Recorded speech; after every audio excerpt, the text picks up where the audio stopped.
Halo mahasiswa, Staner, apa kabar semuanya? Sehat-sehat selalu ya kalian di rumah. Baik, berjumpa dengan saya Dani Sugiri.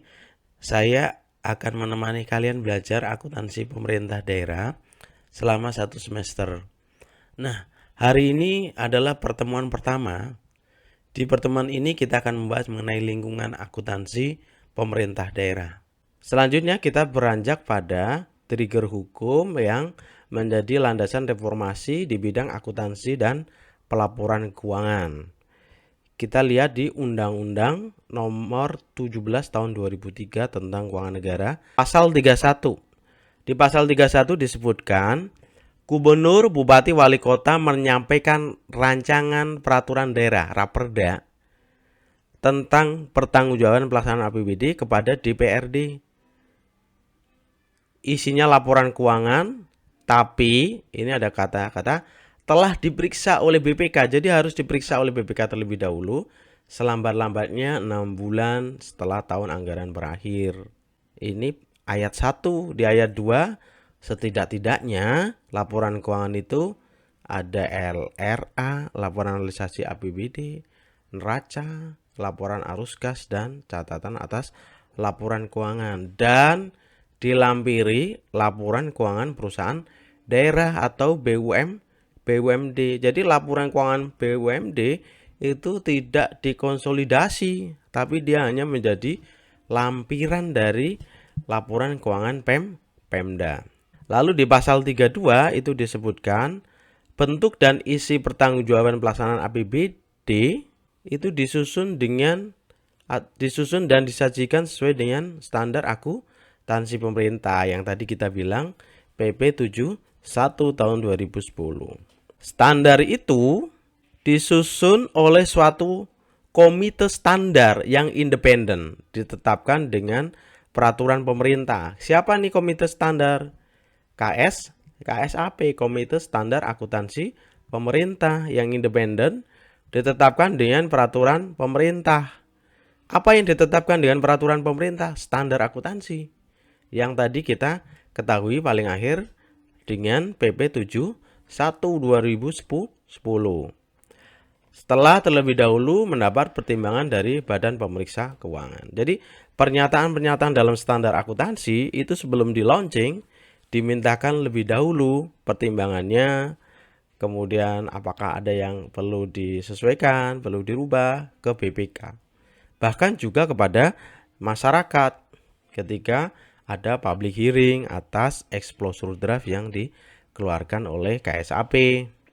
Lalu di pasal 36, ketentuan tentang pengakuan dan pengukuran pendapatan dan belanja berbasis akrual. Ini kan tahun 2003 ya. Selambat-lambatnya 5 tahun dilaksanakan. 5 tahun dari 2003 berarti 2008 gitu. Selama pengakuan dan pengukuran dan belanja berbasis akrual belum dapat dilaksanakan, boleh berbasis kas. Nah, ini peraturan di Undang-Undang 17 sih ya. Dia bilang paling akhir 2008. Walaupun waktu kalian belajar akuntansi pemerintah pusat ya, kalian tahu bahwa di 2008 kita belum terlalu sukses untuk menerapkan akuntansi berbasis akrual gitu. Ini nanti yang ayat 2 kalian baca sendiri ya. Baik, kita beranjak pada trigger hukum dari PP 71 2010. Ini nanti menjelaskan mengenai kaitan SAP, kebijakan akuntansi, dan sistem akuntansi Pemda. Di pasal 6 dibilang pemerintah menyusun sistem akuntansi pemerintah yang mengacu pada SAP. Untuk Pemda, kita lihat di sini. Sistem akuntansi pemerintah pada Pemda diatur dengan Pergub, BUP atau wali kota. Peraturan gubernur, bupati, wali kota. Berarti peraturan kepala daerah. Perkada, bukan perda. Yang mengacu pada pedoman umum sistem akuntansi pemerintah. Pedoman umum sistem akuntansi pemerintah itu sendiri diatur dalam suatu peraturan Menteri Keuangan yang berkoordinasi dengan Kementerian Dalam Negeri. Ini pasal 7, penerapan SAP berbasis akrual dilaksanakan secara bertahap. dari berbasis kas menuju akrual menjadi penerapan SAP berbasis akrual. Dan alhamdulillah sekarang itu kita sudah di posisi SAP berbasis akrual, walaupun sebelumnya kita pernah memiliki SAP berbasis kas menuju akrual. Masih ingat nggak di pelajaran akuntansi pemerintah pusat gitu ya? Oke, kita berlanjut di ayat berikutnya, ayat 3 dari pasal 7. Ketentuan lebih lanjut mengenai penerapan SAP berbasis akrual nanti diatur di dalam peraturan Menteri Dalam Negeri untuk pemerintah daerah.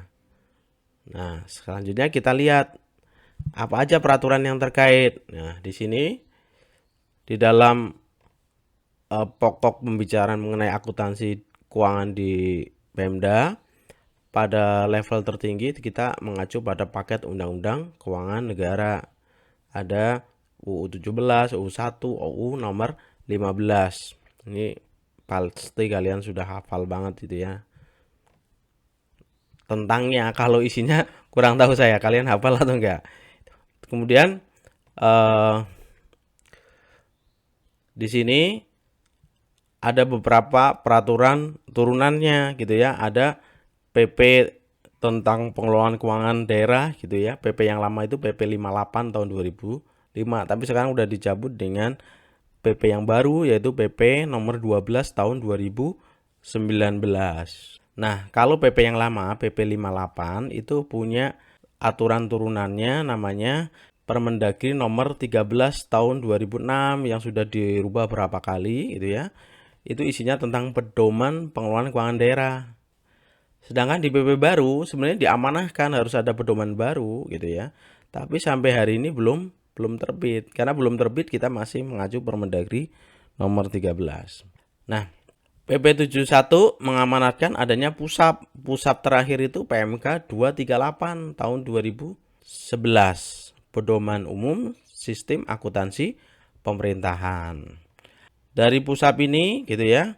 Nanti juga dilengkapi dengan pedoman implementasi yang diterbitkan oleh Permendagri, yaitu Permendagri nomor 64 tahun 2013, pedoman implementasi sistem akuntansi pemerintah. Kemudian pedoman ini ya dilengkapi juga dengan kebijakan akuntansi dan sistem akuntansi yang ditetapkan oleh kepala daerah melalui peraturan kepala daerah.